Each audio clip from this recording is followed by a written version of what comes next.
Planman's questions. Hello, welcome back to planmansquestions, and today we are going to be looking at a topic not a lot of people talk about on the internet. So the topic that we're going to be sharing today is, can there ever be nothing? So you'll say there's a glass cup, and when you look at it, you'll say it's empty, but really it's packed with air, because you can never run away from matter. So there's air in that glass cup, and when I say air, there's a lot of air. There's about 300 quintillion molecules per square centimeter in that glass cup. And if the glass cup is big, the bigger it is, the more air it has in it. So let's say you have a pretty big glass cup. It's gonna have a lot of glass cups. For 2 centimeters, which is about this big, and that's 600 quintillion molecules for those two centimeters. 600 quintillion molecules is for something that can literally be touching your face right now, is pretty much like unfathomed to most people. So if you for some reason don't like that, you can go into space, or you could go into what science calls a ultra vacuum, which is basically a machine or a vacuum that is able to make a amazing only 100 molecules per square centimeter. And if you're like a vacuum, if there's like a vacuum, like your normal house vacuum that you use to clean up your dog hair, your cat hair, your pet hair, who knows what pet you have, but if like that normal house vacuum or your robot vacuum, that normal house vacuum only changes the thinness of the air than Denver, Colorado. So that doesn't really change anything. That's like the smallest vacuum that we have that is able to suck stuff up, but it doesn't suck up a lot of air to that point. But if you want to go even lower, you can go into space, which between the planets only have about 25 particles between the planets, or as what I've saw while researching, 25 particles per square centimeter around the planet. And this is why you gotta wear spacesuits, cause not even a minute into being in space, and we're not even counting your lungs instantaneously exploding to the pressure. We're not even counting that. We're just counting you not being able to breathe.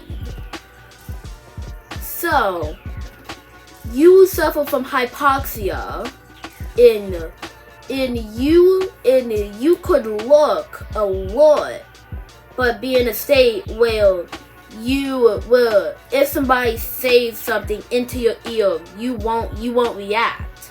But you can look and stay alert. But really something bad can happen. So if you're an astronaut, please don't take your helmet off in space. It's a bad idea. It's gonna be bad. Just don't. Okay. So if you want to go even lower at this point, you can go into intergalactic space. Actually no. That's no. Go into interstellar space, which only has around 10 particles. Around 10 particles per square centimeter.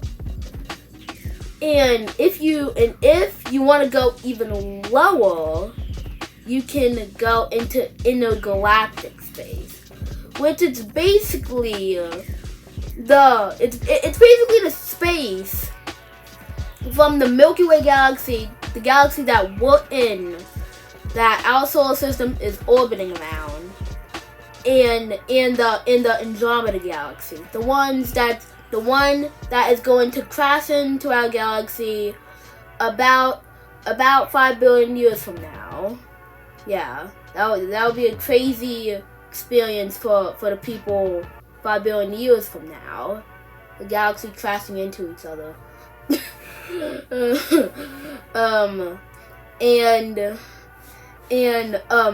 If so, that will only have 1 or 2 particles per square meter, which is longer than the couch I am sitting on right now.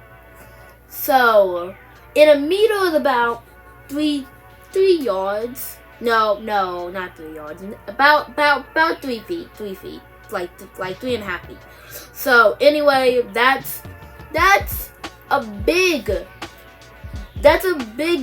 place for there to be only 1 or 2 particles. Cause think of it, at the beginning of this video, for 1 square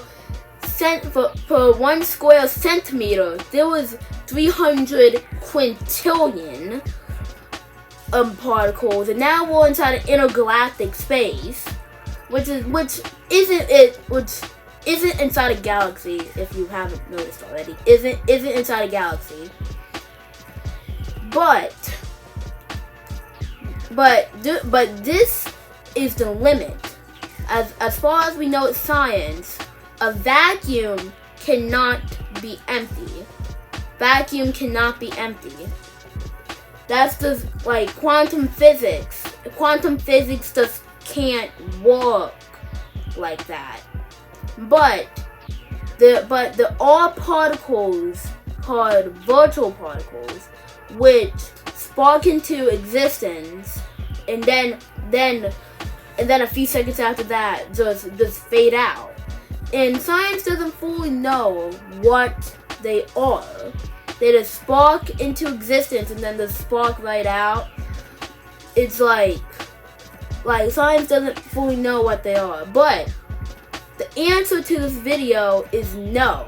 A vacuum cannot be empty. And in space, you cannot run away from matter. And it's also probably better for you to be in matter, because matter is air and you kind of need air to survive, because it will suffer from hypoxia. So it's probably better for you to stay inside of air and matter. But don't forget to like and subscribe to Planman's Questions, and the gaming channel is coming out soon. We are working on it. We're getting my setup. We're doing all the stuff because I can't really just game at a small little table and on a little couch. Like how would I even have headphones? Apple have removed the headphone jack from their iPad. So how would I even do that? And I don't want to deal with So I'm going off topic. But don't forget to like and subscribe to Planman's Questions. And I'll see you on the next video.